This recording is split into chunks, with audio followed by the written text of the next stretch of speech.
J'ai une maman qui est passionnée d'histoire, donc elle a transmis ça à ses deux filles. Je suis rentrée dès la 6e en fait en contact avec l'archéologie, puisque je me suis inscrite dans le seul collège qui avait une option patrimoine et archéologie. À partir de là, voilà, j'ai commencé les cours d'archéologie.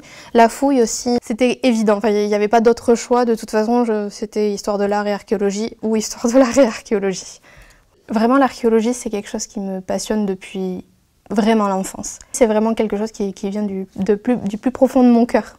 Vous êtes ici sur mon bureau de doctorante à l'université de Paul Valéry Montpellier 3.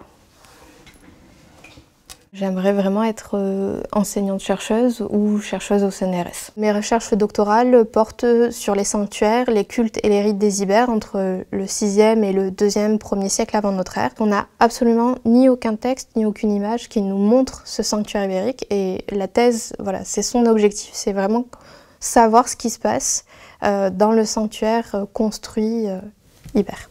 J'ai toujours travaillé au sein d'un musée pour donner des cours. J'ai été boursière en licence et en master, mais à mon entrée en thèse, je me suis autofinancée. J'ai cumulé plusieurs emplois, donc notamment au musée des moulages. J'ai été aussi enseignante vacataire pendant quelques années. Je voudrais remercier la Fondation pour ce prix et pour l'opportunité qu'elle m'accorde pour que je puisse enfin réaliser ce rêve de petite fille.